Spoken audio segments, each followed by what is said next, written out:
नमस्कार, मैं आशुतोष कुमार और आप देख रहे हैं इंडिया न्यूज़ का डिजिटल यूट्यूब चैनल इन खबर।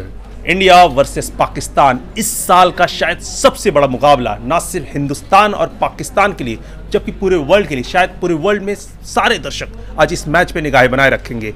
और आज हम बात करने वाले हैं मनोज जोशी सर से। सर, कितना बड़ा मुकाबला है ये? देखिए, मैं तो देख रहा हूँ आपकी धड़कनें बहुत तेज़ हो रही हैं और जो मैं साफ सुन सकता हूँ, आपके बहुत करीब हूँ, लेकिन इससे आप अंदाज़ा लगा सकते हैं कि देश भर के क्रिकेट प्रेमियों की धड़कनें कितनी तेज़ होंगी।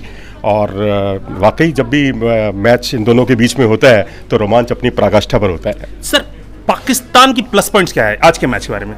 देखिए, पाकिस्तान जो है यूएई में खेल रहा है। यूएई एक तरह से उनका होम ग्राउंड है, यहाँ पर लगातार, और हम जो है यहाँ करीब 11-12 साल के बाद खेल रहे हैं। हाँ, ये बड़ा तो ये एक बहुत बड़ा पक्ष है। दूसरी बात ये है कि भारत और पाकिस्तान के बीच में जो पिछला मुकाबला हुआ था उसका निश्चित तौर पर एक मनोवैज्ञानिक लाभ पाकिस्तान के पक्ष में है, जहाँ पाकिस्तान ने भारत को चैंपियंस ट्रॉफी के फाइनल में पराजित किया था और लंबे अंतर से 180 रन। जी हाँ, बिल्कुल एक तरफा मुकाबला धो डाला था, मैं तो कहूँगा।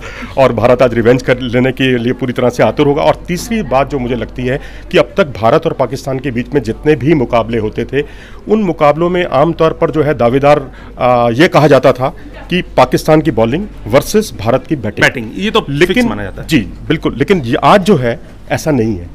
आज पाकिस्तान की बल्लेबाजी भी उतनी ही स्ट्रांग है जितनी भारत की, बल्कि मैं तो ये कहूंगा कि भारत की बल्लेबाजी थोड़ी जो मध्यक्रम है वो बिखरा हुआ है, लेकिन डगमगाया ऐसा लग रहा है। कुछ पता नहीं, फिक्स कंपोजिशन नहीं पता चला कौन कितने नंबर पे आएगा। विराट कोहली जहां इस बार मैच नहीं खेल रही, पूरी सीरीज नहीं खेल रहे हैं।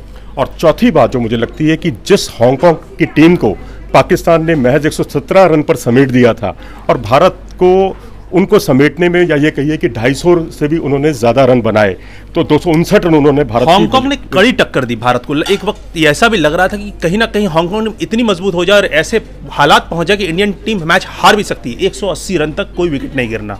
और पांचवी और महत्वपूर्ण बात मुझे लगती है कि अगर आप पूरी दुनिया भर के क्रिकेट को देखें, श्रीलंका को देखें, ऑस्ट्रेलिया को देखें, जहां उनके पास बहुत ही मजबूत बल्लेबाजी थी, मजबूत गेंदबाजी थी, और जब वो जो सीनियर प्लेयर, दिग्गज प्लेयर रिटायर हुए या टीम से बाहर निकले तो उनकी टीमें बिखर गईं।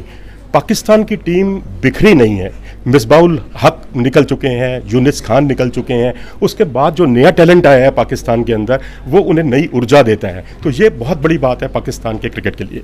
तो सर, भारत का क्या मजबूत पक्ष है? अब इंडियन टीम में आप देख रहे हैं हमारे विराट कोहली नहीं खेल रहे हैं, और साइड पता नहीं चल रहा है कौन कौन टीम में प्लेयर्स होंगे, की प्लेयर्स कौन हो सकते हैं। कल का परफॉर्मेंस देखें तो और डर लग जाता है कि हांगकांग जैसी टीम को हम लोग जल्दी आउट नहीं कर पाए, और पहला ब्रेक थ्रू लेने में इतना लंबा वक्त लगा। तो इंडियन टीम्स के क्या स्ट्रांग पॉइंट हो सकते हैं? देखिए, जैसे कि आपने विराट कोहली का जिक्र किया, शोएब अख्तर ने तो कहा भी है और बड़े खुलकर कहा है कि आधी टीम तो आपकी वैसे ही पस्त हो गई है, विराट कोहली नहीं खेल रहे हैं। हालांकि पूरी ये टीम गेम है, हमें इस तरह से नहीं सोचना चाहिए। पॉजिटिव थिंकिंग यही है कि हमारे सभी खिलाड़ी कागज़ों पर बहुत अच्छे हैं और उनको अब उस प्रदर्शन को दोबारा उतारना होगा। जो वो पहले अच्छा करते रहे हैं वही सब उसको करने की ज़रूरत है। कोई वजह नहीं है कि भारतीय टीम को कोई भी अटैक उसे ध्वस्त कर सके।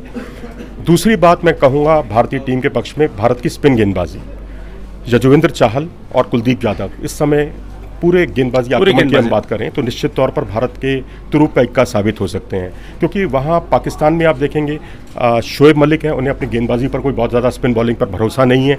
कितनी मैचों में मैंने देखा उनको बॉलिंग या तो वो करते ही नहीं है। शादाब जो है निश्चित तौर पर एक ट्रम्प उनके साबित हो सकते हैं, ट्रम्प कार्ड साबित हो सकते हैं। लेग स्पिनर हैं, अपनी भूमिका को अंजाम देते रहे हैं। हालांकि टेस्ट में उन्होंने बहुत निराश किया है, उनका औसत भी बहुत खराब है। वनडे में भारतीय टीम के बल्लेबाज को माना जाता है कि वो स्पिन खेलने में बड़ा ही आसान उन्हें महसूस होता है, तो शायद शादाब आलम से उतनी दिक्कतें उन्हें महसूस ना हो जितने वो पेसर जो है, पाकिस्तान का जो पेसर है, लेफ्ट आर्म पेसर, वो ज़्यादा मुकाबला कर सकते हैं। जी हाँ, बिल्कुल लेफ्ट आर्म की आपने बात की, बिल्कुल बहुत वजह फरमाया। क्योंकि सबसे बड़ी बात और सबसे बड़ी दिक्कत मैं कहूँगा यही है कि भारत ने जो इंग्लैंड के अगेंस्ट जो अभी सीरीज़ खेली है, उस इंग्लैंड के खिलाफ भारत का को लेफ्ट आर्म बॉलर्स का सामना नहीं करना पड़ा है।